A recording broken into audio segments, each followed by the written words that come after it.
अपनी बातों को रखा। उन्होंने इसे संविधान बचाने की लड़ाई करार दिया। उन्होंने कहा कि जिस तरह के हालात बने हैं, सियासी उलटफेर और उठापटक का दौर है, ऐसे में अगर सरकार की तरफ से यह अनुरोध किया जा रहा है कि विशेष सत्र बुलाया जाए तो राज्यपाल को यह मांगे माननी चाहिए।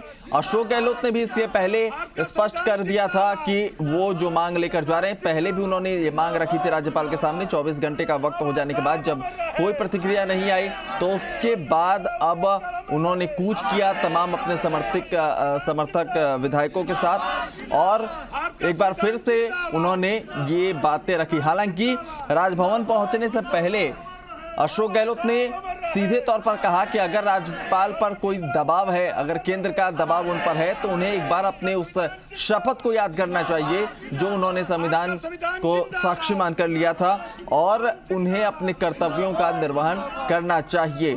साथ ही साथ चेतावनी भरे लहजे में मुख्यमंत्री ने यह भी कह दिया कि अगर मांगे नहीं मानी जाती है, प्रदेश की जनता पहुंचकर राजभवन का घेराव कर देगी तो जिम्मेदार हम नहीं होंगे। लेकिन इसके मायने जो है दूर तक तलाशे जा रहे हैं। बीजेपी भी सामने आई, आनन फानन में सतीश पुनिया ने इसका जवाब दिया। लेकिन जो स्थिति है वो ये कि इस वक्त राजभवन में विधायक मौजूद हैं, नारेबाजी कर रहे हैं। तो सीएम से मुलाकात के बाद राज्यपाल ने भी अपना रुख साफ कर दिया है। उन्होंने कहा शॉर्ट नोटिस पर विधानसभा सत्र नहीं बुला सकते हैं। शॉर्ट नोटिस पर विधानसभा सत्र बुलाने से राज्यपाल ने स्पष्ट इनकार कर दिया, साफ कर दिया कि जो मांग है, जो आप लोगों का अनुरोध है, वो मानने को तैयार नहीं है। तो मुख्यमंत्री से मुलाकात के बाद राज्यपाल ने जैसे स्पष्ट किया, नारेबाजी शुरू हो गई और जैसे हमने आपको सुनाया, संविधान जिंदाबाद और बाबा साहब अमर रहे के नारे वहां पर गूंज रहे हैं। साथ ही गहलोत तुम संघर्ष करो, हम तुम्हारे साथ हैं, ये तमाम नारे हैं जो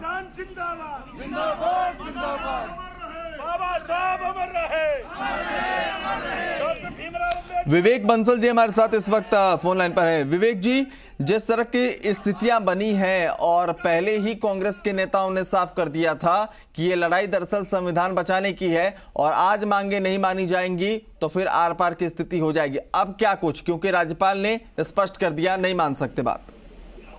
देखिए, हम सब लोग विधायकों के साथ जो हमारे बहुमत है, 103 विधायक यहाँ पर मौजूद हैं शारीरिक रूप से और गवर्नर महामहिम से मुख्यमंत्री महोदय के नेतृत्व, अशोक गहलोत जी के नेतृत्व में सब विधायक यहाँ उपस्थित हुए और मांग की। महामहिम इनकी नीयत साफ नहीं है। कल इन्हें पत्र दिया गया था मुख्यमंत्री सचिवालय के माध्यम से, जिसमें सत्र बुलाने की आपातकालीन स्थिति में सत्र बुलाने की मांग की थी।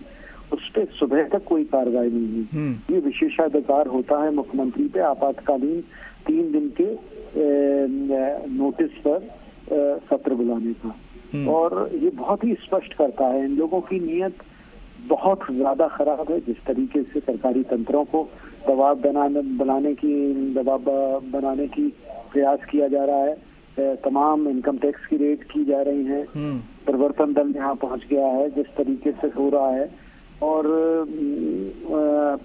जो मांग है, और ये this is the last straw on the camel's back कि इसमें तो ये तो बहुत ही मेरे ख्याल से संवैधानिक भी है और बहुत ये तो अच्छी, बल्कि लोकतांत्रिक परंपरा को समक्ष रखते हुए बहुत अच्छा सुझाव था कि विधानसभा बुला लिया जाए। बंसल जी, क्या आप लोगों के लिए पहले से अपेक्षित था कि राज्यपाल इस तरह से मना कर सकते हैं, क्योंकि अनुरोध के साथ साथ पहले ही चेतावनी भी जारी हो गई थी कांग्रेस पार्टी की तरफ से?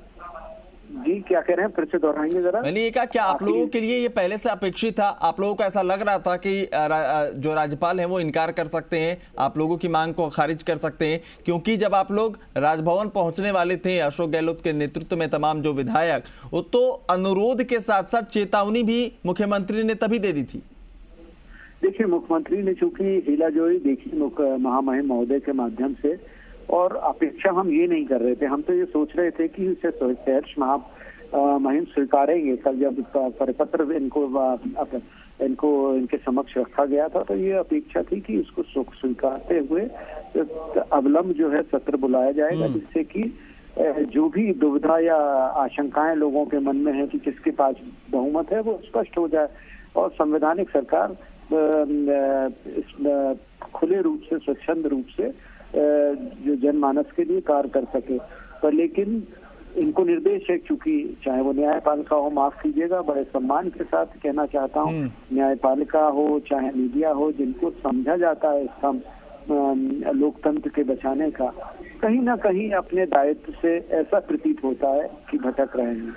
हम लोगों की जिम्मेदारी है, तारीख हम लोगों को नहीं माफ करेगी कि कोई भी हो, whosoever is on the wrong foot, उसको तारीख माफ नहीं करेगी।